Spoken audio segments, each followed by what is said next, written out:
હવે એ કેસ કયા કયા છે તો આપણે એ કેસને વ્યવસ્થિત એક્ઝામ્પલ સાથે સમજીએ. બરાબર. સન, તો સનની પહેલા દુનિયાની અનન્ય વસ્તુ છે. અનન્ય વસ્તુ પહેલા ધ આર્ટિકલ લાગે, તમને ખબર છે. ધ સન, બરાબર. સન પ્રોપર નાઉન છે. ધ અર્થ પ્રોપર નાઉન છે, એની પહેલા ધ આર્ટિકલ લાગે. ધ તાજમહેલ, બરાબર. સ્વર્ગના આ પવિત્ર બગીચામાં તમામ દિલોનું હાર્દિક સ્વાગત છે. તાજમહેલ, બરાબર. તો તાજમહેલ પહેલા પણ ધ લાગે, સ્થળનું નામ છે, બરાબર. પણ એની જે એ મોન્યુમેન્ટ છે, બરાબર, સ્મારક છે, અને એનું સ્થાન છે દુનિયાની અજાયબીમાં છે, બરાબર. એટલા માટે એ યુનિક છે વર્લ્ડ માટે, તો એના માટે પહેલા ધ આર્ટિકલ લાગે છે, બરાબર. તો ધ એના માટે મૂકી શકો છો, બરાબર. પછી પવિત્ર પુસ્તકો હોય, એવા કોઈ મહાન ગ્રંથો હોય, બરાબર, ધર્મ પુસ્તકો હોય, તો એની પહેલા તમે ધ મૂકી શકો.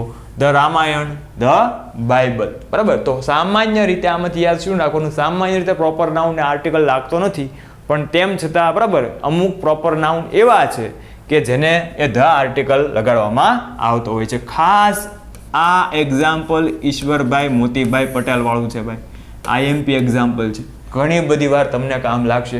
અને 10મા ધોરણવાળાને એડિટિંગ ધ ટેક્સ્ટ એવો ટોપિક આવે છે, 3 માર્કનો ટોપિક આવે છે, બરાબર.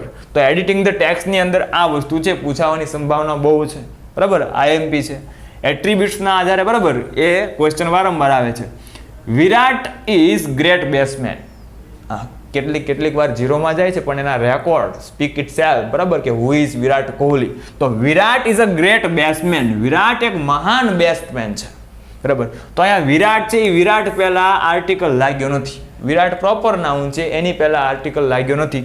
પણ જો કોઈ વ્યક્તિની સરખામણી તમને અન્ય વ્યક્તિ જોડે કરો, બરાબર, અથવા કોઈને એનું બિરુદ આપો, તો એની પહેલા ધ આર્ટિકલ લાગે છે, બરાબર. He is the Virat Kohli of our school. He is the Virat of our school, બરાબર. તો જો અહીંયા વિરાટ છે, આની સરખામણી તેની સરખામણી, એટલે કોઈ વ્યક્તિની સરખામણી આપણે કોની જોડે કરી છે, વિરાટ જોડે, બરાબર. એને વિરાટની ઉપમા આપી છે, વિરાટનું બિરુદ આપ્યું છે, તો એની પહેલા ધ આર્ટિકલ લાગ્યું, બરાબર. ઘણા બેન છે બહુ સારા અવાજે ગાતા હોય, આ ભાઈ ગાવાવાળા બહુ સારા હોય. ઘણા લોકો, બરાબર, ગાતા હોય તો આપણને એમ થાય કે આપણી હેન્ડસ્ફ્રીમાંથી, બરાબર, પડ્યા અવાજ આવે છે કે શું, આ બંધ કરે તો મને ઊંઘ આવી જાય. પણ ઘણા લોકો એવું ગાતા હોય, બરાબર, કે આપણે સાંભળ્યા જ કરીએ, બરાબર. તો કોઈકનો અવાજ હોય લતા મંગેશકર જેવો, બરાબર, તો હું એમ કહું કે રાધિકા છે એ અમારા એરિયાની લતા મંગેશકર છે. તો રાધિકાની સરખામણી આપણે કોની જોડે કરીએ, લતા મંગેશકર કરે, બરાબર. તો જે વ્યક્તિની સરખામણી જેની જોડે કરો ને એને ધ આર્ટિકલ લાગે. ખાસ યાદ રાખજો, 2 વ્યક્તિ હોય, એ 2 વ્યક્તિમાંથી જેની સાથે સરખામણી થઈ હોય, બરાબર, તો એની પહેલા ધ આર્ટિકલ લાગે. તો આપણે કેવું હોય તો એને એમ કહેવાય, Radhika is the Lata Mangeshkar of our society, બરાબર. અહીંયા ધ રાધિકાનું આવે, કારણ કે રાધિકાની સરખામણી આપણે લતાબેન જોડે કરી છે, બરાબર. તો લતાબેનને ધ આર્ટિકલ લાગે. તો Radhika is the Lata Mangeshkar of our society. તો આ કેટલાક એક્ઝામ્પલ સાથે, બરાબર, આપણે પ્રોપર નાઉન છે, પ્રોપર નાઉનને કમ્પ્લીટ કર્યું. પ્રોપર નાઉન એટલે કેવા નામ આવે, બરાબર, તો કે વ્યક્તિવાચક નામ, મૂળ નામ, ચોક્કસ નામ કે નિશ્ચિત નામ, દુનિયાના એવા નામ, બરાબર, કે જેને તમે અંગ્રેજીમાં અને ગુજરાતીમાં સમાન રીતે લખી શકો છો, એને બધાને પ્રોપર નાઉન કે. વ્યક્તિના નામ આવે, કંપનીના નામ આવે, સંસ્થાના નામ આવે, સ્થળના નામ આવે, બરાબર. આ બધાનો સમાવેશ પ્રોપર નાઉનની અંદર થાય, બરાબર. એની લાક્ષણિકતા આપણે વ્યવસ્થિત જોઈ, અને એ લાક્ષણિકતા છે, લાક્ષણિકતા આપણે ભવિષ્યમાં ઘણા બધા ટોપિક્સની અંદર છે, આપણે ઉપયોગમાં લેવાની છે. એટલે લાક્ષણિકતા બધાને ક્લિયર હોવી જોઈએ. તો પ્રોપર નાઉનની વાર્તા પૂરી કર્યા બાદ, આપણે પહેલો અધ્યાય પૂરો કર્યા બાદ હવે બીજા અધ્યાયમાં આગળ વધીએ. Common noun. હવે કોમનનો મતલબ શું થાય, તો કોમન એટલે બધાને ખબર છે, ગણિતવાળા અવારનવાર આ શબ્દ બોલતા હોય છે, બરાબર. આ વસ્તુ કોમન કાઢી લો, આ વસ્તુ કોમન કાઢી લો. કોમન એટલે શું થાય, સામાન્ય, બરાબર. સામાન્ય નામ તમે કહી શકો, એને વર્ગવાચક નામ કહી શકો, જાતિવાચક નામ કરી શકો, બરાબર. હવે આનું નામ છે, બરાબર, ગુજરાતી ઉપરથી જ તમને ખબર પડી જાય આમાં કેવા નામ આવે. તો કેવા નામ આવે છે, તો કે વ્યક્તિ, કંપની, સ્થળ, પશુ, પક્ષી કે, બરાબર, કંઈ પણ પ્રાણીઓ કે એના એવા નામ કે જે સમગ્ર જાતિ માટે એનો ઉલ્લેખ આપણે કરતા હોય, આખી જાતિને રિપ્રેઝન્ટ કરતા હોય, બરાબર. તો એવા જે નામ છે કે જે જાતિનો ઉલ્લેખ આપે છે, સમગ્ર જાતિ માટે આપણે વાપરી શકીએ, એવા નાઉનને કહેવાય કોમન નાઉન, બરાબર. ખાસ આ બાબત યાદ રાખવાની છે કે આવા નામ સ્ત્રીલિંગ કે પુલ્લિંગ બંને માટે સામાન્ય રીતે વાપરી શકાય, બરાબર. આમાં કોઈ જાતિ મહત્વ નથી, એ બે જાતિ માટે, બરાબર. ફિમેલ હોય તો ફિમેલ, બરાબર, અને મેલ હોય તો મેલ, બરાબર, બંને જાતિ માટે તમે સામાન્ય રીતે એ નાઉનને છે વાપરી શકો છો. આવા નામ કે જે એકથી વધારે હોય, આ કોમન નાઉન અઢળક આવે, બરાબર. તો આ જે કોમન નાઉન છે કેવા હોઈ શકે, તો એક્ઝામ્પલ દ્વારા સમજીએ. પેલું ટીચર, ફિમેલ હોય તો આપણે ટીચર કહીએ, મેલ હોય તો પણ આપણે શું કહીએ, ટીચર કહીએ. પ્રાઇમરી નો હોય તોય ટીચર કહેવાય, સેકન્ડરી નો હોય તોય ટીચર કહેવાય, હાઈ સેકન્ડરી નો હોય તોય ટીચર કહેવાય. મેથ્સના હોય, સાયન્સના હોય, સોશિયલ સાયન્સના હોય, ઇંગ્લિશના હોય, એના માટે આપણે એક જ શબ્દ વાપરીએ, બરાબર, ટીચર. તો ટીચર એ શું છે, તો કે ટીચર એ શબ્દ એવો છે કે જે આખી જાતિને રિપ્રેઝન્ટ કરે છે, શિક્ષકોની આખી જાતિ દર્શાવે છે, તો આને કહેવાય common noun. Teacher common noun. એ જ પ્રમાણે પ્લેયર, હોકીનો હોય, ફૂટબોલનો હોય, ક્રિકેટનો હોય, ગોલ્ફનો હોય, પણ કહીએ છીએ શું, પ્લેયર, બરાબર, જાતિવાચક નામ કહેવાય, કોમન નાઉન કહેવાય. સ્ટુડન્ટ, 8માનો 10માનો 12માનો, બરાબર, કોલેજનો વિદ્યાર્થી હોય, શું કહીએ છીએ, સ્ટુડન્ટ. બંને માટે વાપરી શકાય, બરાબર. છોકરી માટે, ગર્લ માટે પણ વાપરી શકાય, છોકરા માટે પણ વાપરી શકાય. સ્ટુડન્ટ કેવું નામ છે, કોમન નાઉન. કાર, અલગ અલગ કેટલાય પ્રકારની કાર આવે, બરાબર, પણ એના માટે છે એ આપણે શબ્દ વાપરીએ છીએ કાર, બરાબર. તો કાર છે એ કોમન નાઉન છે. બધી જ પ્રકારની કારો માટે, દુનિયાની બધી જ કાર માટે આ શબ્દ તમે વાપરી શકો, બરાબર. આખી જાતિ રિપ્રેઝન્ટ કરે છે. પેન, અલગ અલગ કેટલી પ્રકારની, આ જો ઘણા બોલ્યા હો પાછા, 2 વાળી કે 2 વાળી મૂકો ને બાપા. ઇંક પેન આવે, શાઈ પેન આવે, બોલ્ડ પોઈન્ટ આવે, થીન પોઈન્ટ આવે, કેટલી પેન આવે, વેરાયટી સભર આવે, બરાબર. પણ આપણે એને શું કહીએ છીએ, પેન, બરાબર. ઘણા પાસે કે હિન્દી પેન, પેન કહેવાય, પેન શું કહેવાય, પેન. કેવું નાઉન કહેવાય, કોમન નાઉન. રિવર, અલગ અલગ કેટલી બધી નદી છે, બરાબર, બધી જ નદી માટે એક શબ્દ વાપરીએ છીએ, રિવર, બરાબર. ડોગ, ઘણા પાછા, બરાબર, મેં ડોગ કીધું ને તમારી સામું જો ભાઈ સભ્યતા રાખો. ડોગ, ડોગ કૂતરાની વાત છે, બરાબર. આ ડોગ કેવું નાઉન કહેવાય, કોમન નાઉન. અલગ અલગ કેટલી પ્રકારના આમાં પણ કૂતરા આવે, હા, આપણને ખબર ન હોય એવા કૂતરા આવે, બરાબર, પણ એ બધાને આપણે કૂતરો જ કહીએ છીએ, બરાબર, ડોગ જ કહીએ છીએ. આખી જાતિને રિપ્રેઝન્ટ કરે છે, બરાબર. કોઈ પણ પ્રાણીનું નાઉન છે, બરાબર, કોઈ પણ પ્રાણીનું નામ છે હંમેશા કોમન નાઉન આવશે, બરાબર. જો પ્રોપર નાઉનની અંદર ન ગણતા, ધ્યાન રાખજો, બરાબર. દાખલા તરીકે હમણાં તમને સરસ મજાનું એક્ઝામ્પલ દ્વારા ડાઉટ ક્લિયર કરી દઉં. એનિમલ, જેવું આ નામ આવે ને ત્યાં તો બરાબર ઘણા બધા નામ રૂવાટા ઊભા થઈ જાય, બરાબર. કે અર્જણ વેલી રે, અર્જણ વેલી વાળી વાત નથી ભાઈ, અહીંયા એનિમલ પ્રાણીની વાત છે. એ એનિમલ રણબીર કપૂરની વાત નથી. એનિમલ પ્રાણીઓ, બરાબર, બધા જ પ્રકારના પ્રાણી માટે તમે આ શબ્દ વાપરી શકો. પણ એમાંથી કોઈ એક સ્પેસિફિક પ્રાણીની વાત કરી હોય, દાખલા તરીકે આવ્યું લાયન, તો લાયનમાં પણ અલગ અલગ કેટલી જાતિ હોય છે, પણ આપણે એને કહીએ છીએ શું, લાયન. તો લાયન એ કેવું નાઉન કહેવાય, કોમન નાઉન. પ્રાણીમાં કોઈ પણ પ્રાણી છે એ કોમન નાઉન, બરાબર. એ જ પ્રમાણે એ કોઈ બર્ડ હોય તો બર્ડમાં કોઈ પણ બર્ડ છે એ કોમન નાઉન.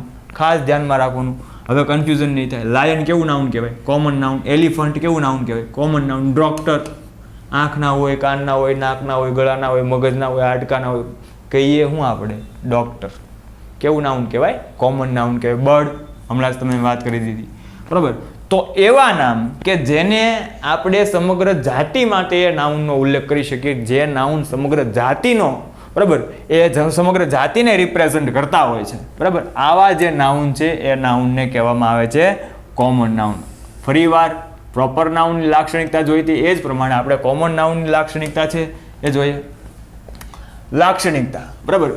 આર્ટિકલ વાગતો નથી, આર્ટિકલ લાગે છે. કોમન નાઉનને આર્ટિકલ લાગે છે, બરાબર. કોમન નાઉનને આર્ટિકલ લાગે છે. આઈ વિઝિટેડ, એક્ઝામ્પલ આપ્યું છે, આઈ વિઝિટેડ અ વિલેજ યસ્ટરડે. બધા જ ગામડા માટે તમે આ શબ્દ વાપરી શકો, બરાબર. વિલેજ, તો વિલેજને આર્ટિકલ લગાડ્યો છે, a article. I visited a village yesterday, બરાબર, આર્ટિકલ લાગે છે. Rohan will buy a mobile tomorrow, બરાબર. અ મોબાઈલ, અલગ અલગ કેટલા બધા પ્રકારના મોબાઈલ આવે, પણ મોબાઈલ માટે એ શબ્દ, મોબાઈલને દર્શાવવા માટે એ શબ્દ, મોબાઈલ શબ્દ એ આખી એની જાતિ દર્શાવે છે, કોમન નાઉન કહેવાય, એને આર્ટિકલ લાગે છે, બરાબર. એ આર્ટિકલ લાગ્યો છે. Rohan will buy a mobile tomorrow, બરાબર.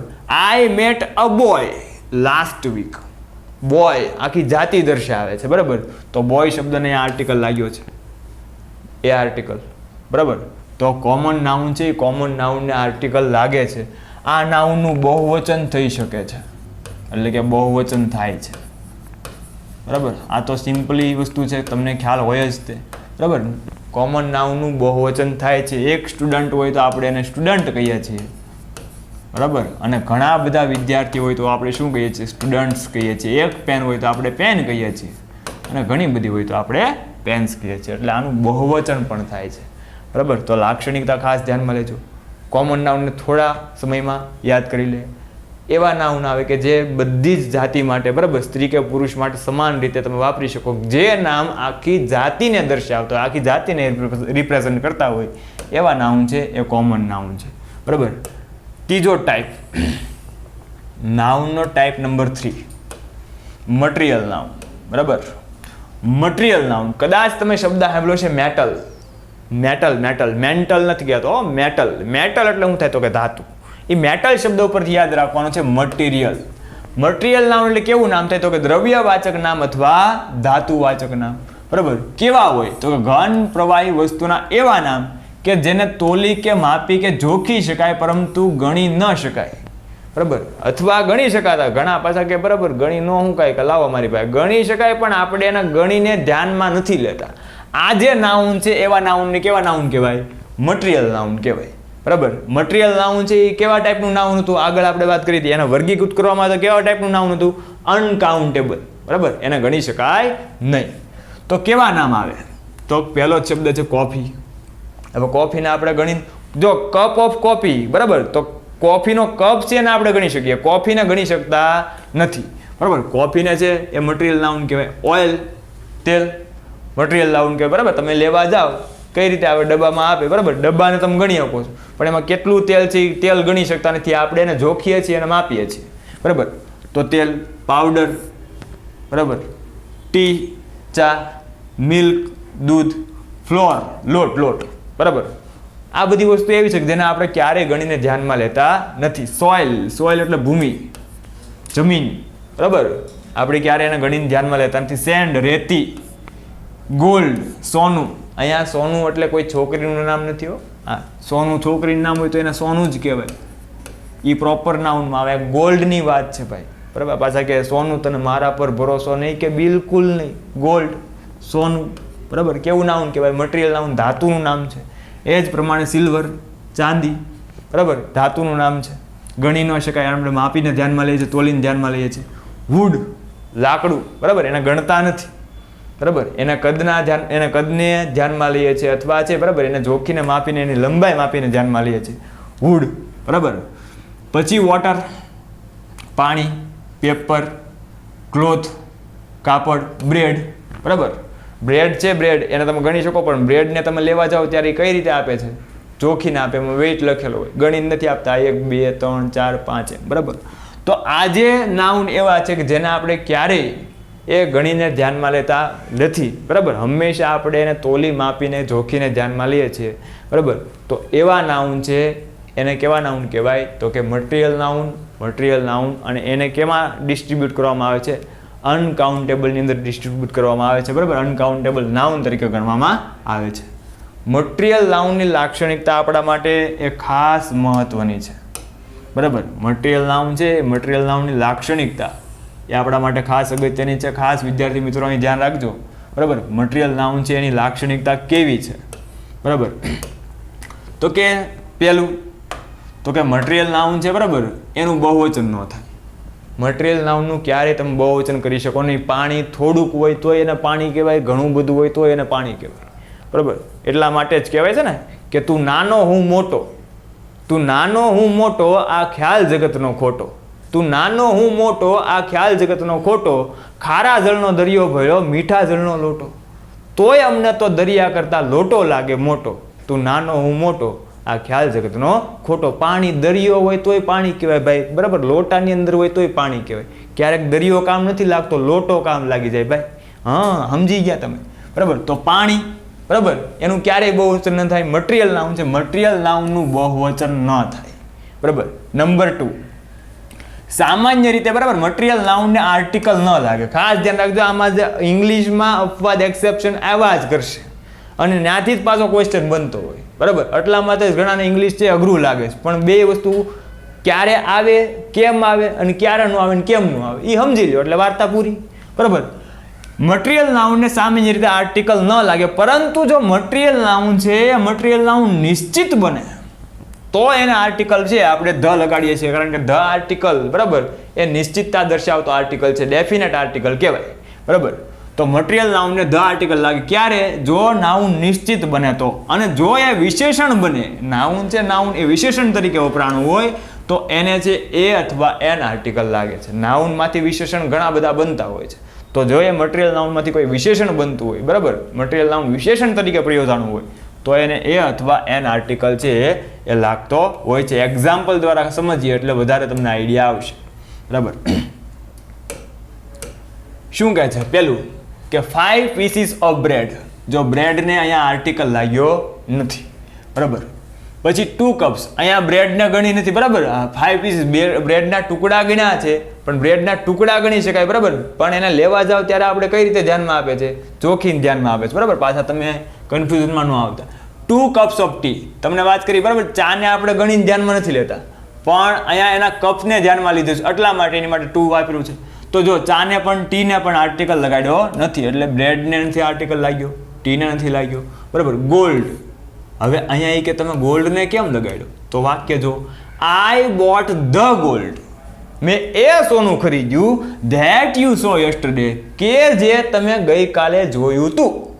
તો અહીંયા સોનું છે ગોલ્ડ છે એ નિશ્ચિત છે બરાબર, નિશ્ચિત બને છે કારણ કે કયું સોનું ખરીદ્યું? તો કે જે તમે ગઈકાલે જોયું હતું એ સોનાની વાત છે, બીજા એક પણ સોનાની વાત નથી. તો અહીંયા ગોલ્ડ છે એ નિશ્ચિત બને છે એટલા માટે ગોલ્ડને આર્ટિકલ લગાડવામાં આવ્યો છે ધ. આપણે ઉપર જ વાત કરી કે જો કોઈ મટીરિયલ નાઉન નિશ્ચિત બને તો એને ધ આર્ટિકલ લગાડીએ છીએ બરાબર. આગળ જઈએ. An oily skin, oil noun હતો ઓઇલ, ઓઇલ ઉપરથી શબ્દ બન્યો ઓઇલી બરાબર. આ વિશેષણ છે, એડજેક્ટિવ છે બરાબર. તો અહીંયા વિશેષણ તરીકે છે એ ઓઇલી શબ્દ વપરાણો છે. સ્કિન છે બરાબર પણ કેવી છે? ઓઇલી સ્કિન છે, તો એને એન આર્ટિકલ લાગ્યો છે બરાબર. અ ગોલ્ડન ચેન, જી અહીંથી જતો રહ્યો છે બરાબર. અ ગોલ્ડન ચેન, ચેન છે, ચેન છે પણ કેવો છે? ગોલ્ડન, સોનાનો બરાબર. ગોલ્ડન ચેન, ગોલ્ડ ઉપરથી શબ્દ બન્યો છે ગોલ્ડન, તો બરાબર વિશેષણ બને તો એને એ અથવા એન આર્ટિકલ લાગતો હોય છે. આ ગોલ્ડન ચેન બરાબર એ આર્ટિકલ લાગ્યો. ટેબલ છે, આ વુડન ટેબલ, ટેબલ છે લાકડાનું બરાબર, તો લાકડું વુડ, વુડ પરથી શબ્દ બન્યો છે વુડન. ટેબલ છે કેનું ટેબલ છે? લાકડાનું ટેબલ, આ વુડન ટેબલ બરાબર. તો વુડન શબ્દ છે વિશેષણ છે, એ આર્ટિકલ લાગ્યો છે બરાબર. એટલે ખાસ તમારે ધ્યાનમાં લેવાનું છે કે સામાન્ય રીતે જે મટીરિયલ નાઉન છે એ મટીરિયલ નાઉનને આર્ટિકલ લાગતો નથી, પણ એ જો નાઉન નિશ્ચિત બને તો ધ આર્ટિકલ લાગે, અથવા તો એ નાઉન છે નાઉનનો ઉપયોગ વિશેષણ તરીકે થયો હોય, અથવા એ નાઉન ઉપરથી વિશેષણનું ફોર્મ બન્યું હોય તો એ વિશેષણને ધ્યાનમાં રાખીને આપણે એ અથવા એન આર્ટિકલ લગાડતા હોઈએ છીએ. નંબર 4, ચોથા પ્રકારનું નાઉન કલેક્ટિવ નાઉન બરાબર. કલેક્ટિવ નાઉનને આપણે કેમાં ગણીએ છીએ? તો આગળ વાત કરી PCC, proper noun, common noun અને collective noun. Common noun, proper noun અને કલેક્ટિવ નાઉન એને આપણે કેમાં ધ્યાનમાં રહીએ છીએ? તો કે કાઉન્ટેબલ નાઉનની અંદર ધ્યાનમાં લઈએ છીએ. કલેક્ટિવ નાઉન બરાબર, આપણે તમને શબ્દ સમજાવ્યો તો કલેક્ટ, કંઈ પણ વસ્તુ કલેક્ટ કરો એટલે શું થાય? તો કે ભેગું કરો એટલે એનો સમૂહ બને, કલેક્ટિવ બરાબર. તો કલેક્ટિવ નાઉન એટલે કેવું નામ થાય? સમૂહવાચક નામ. હવે આના નામ પરથી જ તમને ખબર પડી જાય કે આમાં કેવા કેવા નામ આવે. કોઈ વ્યક્તિ, વસ્તુ, સ્થળ, પશુ કે પક્ષીના એવા નામ બરાબર કે જે એક જ નામ બોલતા સમગ્ર સમૂહનો ઉલ્લેખ થતો હોય, જે સમગ્ર સમૂહ માટે તમે એક જ નામ વાપરી શકો બરાબર. જે નાઉન છે એ સમૂહ માટે વપરાતું હોય, કોઈ સમૂહને દર્શાવતું હોય એવા નામને કહેવાય કલેક્ટિવ નાઉન. ગુજરાતીમાં તમને એક્ઝામ્પલ આપી દઉં એટલે હમણાં કલેક્ટિવ નાઉન પૂરું થઈ જાય બરાબર. હું તમને એમ કહું કે એક ગાય ચાલી જતી, આપણે શું કહ્યું? ગાય જાય છે. પણ એક સાથે ઘણી બધી ગાય ચાલી જતી હોય તો આપણે એમ કહીએ કે ગાયોનું ધણ જાય છે. તો ગાયોનું ધણ, તો ધણ શબ્દ છે કોઈ એક ગાય માટે તમે ન વાપરી શકો, ઘણી બધી ગાય હોય, ગાયનો સમૂહ હોય તો જ એના માટે તમે ધણ શબ્દ વાપરી શકો બરાબર. તો આ છે કલેક્ટિવ નાઉન, સમૂહવાચક નામ, કે જે હંમેશા કંઈક ને કંઈક રીતે એ કોઈ સમૂહનો ઉલ્લેખ કરતું હોય છે બરાબર. કોઈને કોઈ રીતે કોઈ સમૂહનો ઉલ્લેખ કરતું હોય એને કહેવાય કલેક્ટિવ નાઉન બરાબર. ઇંગ્લિશની અંદર એક્ઝામ્પલ આના ખાસ તમારે ધ્યાનમાં રાખવા જેવા છે. જો ઇંગ્લિશ તમારે શીખવા માટે તમારી પાસે એ વોકેબ હોવી જોઈએ, શબ્દ ભંડોળ હોવું જોઈએ બરાબર. તો શબ્દ ભંડોળ ઇમ્પ્રૂવ કરવા માટે આ કલેક્ટિવ નાઉનમાં અમે વધારે એક્ઝામ્પલ છે એ લીધા છે બરાબર, જેથી તમને એ તમારું વોકેબ છે એ ઇમ્પ્રૂવ થાય. પહેલો શબ્દ છે ટીમ. ટીમ તો ઘણા બધા ખેલાડીઓનો સમૂહ, બરાબર, એ સમૂહને દર્શાવે છે. ટીમ કેવું નાઉન કહેવાય? Collective noun.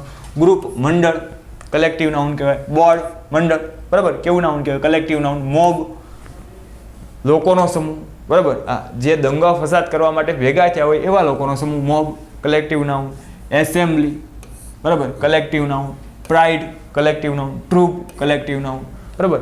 આ બધા જ નામ એવા છે જે કંઈક ને કંઈક કોઈને કોઈ સમૂહ દર્શાવે છે, એને કહેવાય કલેક્ટિવ નાઉન. વિશેષ રીતે આપણે એને જોઈએ, મોબ દંગા માટે ભેગા થયેલા લોકોનું ટોળું, એને કહેવાય મોબ, બરાબર. તો મોબ કલેક્ટિવ નાઉન છે. ક્રાઉડ અચાનક ભેગા થયેલા લોકોનું ટોળું, એને કહેવાય ક્રાઉડ, બરાબર. ક્રાઉડ ઓફ પીપલ, આવું તમે ઘણી બધી વાર સાંભળ્યું છે, બરાબર. તો ક્રાઉડ અચાનક ભેગા થયેલા લોકોનું ટોળું. ફ્લાઇટ, હવે આ તમારા માટે નવું છે. ફ્લાઇટ, બરાબર. ફ્લાઇટ એટલે આપણને એક જ ખબર છે, વિમાન જાય કે ફ્લાઇટ, બરાબર. એ નહીં ભાઈ, ઉડતા પક્ષીનો સમૂહ હોય ને, ઉડતા પક્ષીનો સમૂહ, એના માટે પણ ફ્લાઇટ શબ્દ વપરાય છે, બરાબર. તો એ ફ્લાઇટ શબ્દ છે એ ઉડતા પક્ષીનો સમૂહ દર્શાવે, કલેક્ટિવ નાઉન કહેવાય. પ્રાઇડ ઓફ લાયન, સિંહના ટોળા ન હોય ભાઈ, સિંહના ટોળા હોય એને પ્રાઇડ કહેવાય, બરાબર. પ્રાઇડ ઓફ લાયન, સિંહનું ટોળું. પછી અ શોલ ઓફ ફિશ, માછલીનું ટોળું છે એની માટે શબ્દ વપરાય છે, શોલ ઓફ ફિશ, બરાબર. આમાં સ્પેલિંગ મિસ્ટેક છે, SHOAL આવશે, બરાબર. A shoal of fish. A herd of animal, પ્રાણીઓનું ટોળું હોય, બરાબર. પાલતુ પ્રાણીઓનું ટોળું હોય તો એના માટે શબ્દ વપરાય છે હર્ડ, બરાબર. હર્ડ ઓફ એનિમલ, તો હર્ડ ઓફ એનિમલ, બરાબર, પાલતુ પ્રાણીઓનું ટોળું. ફ્લોક ઓફ શીપ, ઘેટાનું ટોળું હોય તો એના માટે શબ્દ વપરાય છે ફ્લોક, બરાબર. એ જ પ્રમાણે આ બાજુ a board of directors, trustee અથવા સંચાલકોનો જે સમૂહ હોય છે, સંચાલકોનું જે મંડળ હોય છે, બરાબર. તો એના માટે શબ્દ વાપરીએ છીએ board, board of directors. Crew of soldiers, બરાબર, નાવિકોનો સમૂહ. ક્રૂ કોને કહેવાય? નાવિક હોય એને ક્રૂ કહેવાય, બરાબર. અને નાવિકનો જે ક્રૂ માટેનો જે ક્રૂ ઉપરનો જે વ્યક્તિ હોય છે, બરાબર, કે જે સમગ્ર નાવિકોને એ કમાન્ડ આપતો, એને શું કહેવાય? તમને ખબર જ છે, કેપ્ટન. કેપ્ટન શબ્દ સાંભળતા જ તમને યાદ આવશે કેપ્ટન જેક સ્પેરો. તો ક્રૂ શબ્દ યાદ રાખવાનો છે. ક્રૂ ઓફ સેલર્સ, નાવિકનો સમૂહ. અ યાર્ડ ઓફ કેટલ, બરાબર, યાર્ડ શબ્દ આવશે. યાર્ડ ઓફ કેટલ, ઢોર ઢાંકરનો સમૂહ. અ ગેંગ ઓફ રોબર, આપણે ઘણી બધી વાર આ શબ્દ વાપરતા હોય છે, ગેંગ શબ્દ વાપરશે. બહુ ખરાબ શબ્દ છે ભાઈ, ન વપરાય હો. વારંવાર, બરાબર. એ કોઈક છોકરા કહેતા હોય તમારી ગેંગ કાં ગઈ, આ દેખાતી નથી. ગેંગ શબ્દ, બરાબર, એ કેવા શબ્દ? તો કે એવા જે તત્વો, આવારા તત્વો હોય એના માટે વપરાતો શબ્દ. લૂંટારાઓની ટોળી, ગેંગ ઓફ રોબર્સ, બરાબર. તો ગેંગ શબ્દ છે એ ટોળું દર્શાવે છે, બરાબર. લૂંટારાઓનો સમૂહ દર્શાવે છે, કલેક્ટિવ નાઉન કહેવાય. કીવર ઓફ એરો, બરાબર, તીરનો સમૂહ. કીવર ઓફ એરો, તીરનો સમૂહ, બરાબર. તો કલેક્ટિવ નાઉન છે. અ બેન્ચ ઓફ જજીસ, બરાબર. અ બેચ ઓફ જજીસ, ન્યાયાધીશનો ગણ, બરાબર. તો એને કહેવાય છે બેચ, બેચ ઓફ જજીસ. ખાસ આ શબ્દ તમારે ધ્યાનમાં રાખવાનો છે. કવિતાનો જે સંગ્રહ હોય છે, બરાબર, એને કહેવાય એન્થોલોજી. કવિતાનો જે સંગ્રહ હોય છે એને કહેવાય anthology. And anthology of poems, બરાબર. તમારા માટે નવું છે, બરાબર, પણ યાદ રાખવાનું છે, બરાબર. થોડું થોડું અઘરું પણ આપણે યાદ રાખતા જવું પડશે, બરાબર. તો જ કંઈક આપણે અપગ્રેડ થઈશું. બધાની સાથે બધા જેવું તૈયારી કરતા હશે, બરાબર, એવી તૈયારી આપણે કરતા જઈશું, ગાડારિયા પ્રમાણમાં દોડ્યા જઈશું, બરાબર, તો બધાથી આપણે આગળ નીકળી શકશું નહીં. કાંઈક અલગ કરવું પડશે, બરાબર. હા. એન એન્થોલોજી ઓફ પોયમ, બરાબર. તો કવિતાનો સમૂહ. હવે આ શબ્દ વાંચવામાં ખાસ ધ્યાન રાખજો, બરાબર. આ શબ્દ અમારા એક મિત્ર છે, બહુ ભયંકર રીતે વાંચે છે, બરાબર, એટલે ખાસ ધ્યાનમાં રાખજો, બરાબર. અત્યારે મિત્ર અમારી સાથે જ છે, બરાબર. આ બોલતા એ પાછા હસે છે. બુકે વંચાય, bouquet, bouquet of flowers. Bucket bucket ન કહેવાય હો, હા, બુકે કહેવાય. એને શું કહેવાય? બુકે, બરાબર, ફૂલોનો ગુલદસ્તો, બુકે ઓફ ફ્લાવર્સ, બરાબર. અમુક શબ્દ વાંચવામાં ધ્યાન રાખવું, બરાબર. હા, આવો શબ્દ એકવાર મેં લખ્યો હતો, બરાબર. આવો શબ્દ લખ્યો હતો કે આ એક સ્થળનું નામ છે, એટલે હું ઉદાહરણ દેવામાં પણ હવે ધ્યાન રાખું છું, બરાબર. આ એક સ્થળનું નામ છે, આ શું છે? તો એક છોકરાને ઊભો કરીને પૂછો આ શું છે? એ કહે સાહેબ ઈગાઈ પીટી. આ ઈગાઈ પીટી નથી, ઇજિપ્ત છે દાદા, બરાબર. એટલે આવા કેટલાક પ્રોનાઉન્સિએશન તમારે ખાસ માઇન્ડની અંદર છે એ રાખવા, બરાબર. આને કહેવાય બુકે, બુકે ઓફ ફ્લાવર્સ. વરરાજાના હાથમાં હોય ને ફૂલોનો ગુલદસ્તો, એ. લાક્ષણિકતા, કલેક્ટિવ નાઉનની લાક્ષણિકતા, બરાબર. તો કે સમૂહમાં એકથી વધુ સભ્ય હોવા છતાં એક એકમ હોવાથી એ નામ એક વચન તરીકે આવે. સમૂહ છે, સમૂહ એમાં સભ્યો ઘણા બધા હોય, પણ એ સભ્યને એ સમૂહને આપણે એક એકમ તરીકે ધ્યાનમાં લઈએ છીએ, નહીં કે કોઈને અલગ અલગ અલગ એક એકની વાત કરીએ છીએ. એ હંમેશા, દાખલા તરીકે તમને શબ્દ સમજાવી દઉં, ટીમ, તો ટીમમાં ખેલાડી ઘણા બધા હોવાના, પણ ટીમ કેટલી કહેવાય? તો કે એક જ. એ ટીમ શબ્દ એ ખેલાડીનો સમૂહ દર્શાવે છે. તો આ નાઉન છે, સમૂહમાં ઘણા બધા સભ્યો હોવા છતાં એક એકમ તરીકે ગણવામાં આવે છે, એટલા માટે કલેક્ટિવ નાઉન છે એને એક વચન તરીકે આપણે લેવાના છે, એક વચન તરીકે જ વપરાય છે. અહીંયા તમને શબ્દ વાપરીએ, બરાબર, એક્ઝામ્પલ દ્વારા ખબર પડે કે a flock of sheep is going into garden. Flock of sheep, ઘેટાનું ટોળું. A flock of sheep is going into garden. અહીંયા આર નહીં આવે, અહીંયા શું આવશે? ઇઝ. ઘેટા ઘણા બધા છે, પણ એનું ટોળું એક જ છે, એનો એક એકમ દર્શાવ્યો છે, બરાબર. તો ફ્લોક ઓફ શીપ સાથે આવશે is. Flock of sheep is going into garden, બરાબર. આર્ટિકલ લાગે છે, કલેક્ટિવ નાઉન છે, કલેક્ટિવ નાઉનની અંદર આર્ટિકલ લાગે છે. An army, a group, a gang, બરાબર. તો આ હતું આપણું કલેક્ટિવ નાઉન, બરાબર. ફરીવાર વિદ્યાર્થી મિત્રો થોડું હું તમને રિવાઇન્ડ કરાવી દઉં, બરાબર, કે કલેક્ટિવ નાઉન, તો કે કલેક્ટિવ નાઉન એટલે શું? તો કે કલેક્ટિવ નાઉન એટલે એવો નામ, બરાબર, એવા નામ કે જે હંમેશા સમૂહને રિપ્રેઝન્ટ કરતા હોય છે, કોઈ સમૂહનો ઉલ્લેખ કરતા હોય છે, બરાબર. અને આ નામની લાક્ષણિકતામાં ખાસ એક બાબત યાદ રાખવાની કે આ નાઉન છે એ તમને દેખીતી રીતે બહુવચન લાગે, કારણ કે એમાં ઘણા બધા સભ્યો હોય, પણ એની ગણતરી એ આપણે એક એકમ તરીકે કરીએ છીએ. એટલે કલેક્ટિવ નાઉનને એક વચનમાં જ, બરાબર, વાપરવાનું છે, એક વચન તરીકે જ આપણે એનો ઉપયોગમાં લેવાનું છે, બરાબર. આ નાઉનનો ચોથો ટાઈપ હતો કલેક્ટિવ નાઉન. અને લાસ્ટ એન્ડ ફાઇનલ, બરાબર, લાસ્ટ એન્ડ ફાઇનલ તો કે એબ્સ્ટ્રેક્ટ નાઉન. બોલો તો, એબ્સ્ટ્રેક્ટ નાઉન. એબ્સ્ટ્રેક્ટ નાઉન એટલે કેવું નામ થાય? બરાબર, તો કે એબ્સ્ટ્રેક્ટ નાઉન એટલે થાય ભાવવાચક નામ અથવા ગુણવાચક નામ, બરાબર. ભાવવાચક નામ અથવા ગુણવાચક નામ.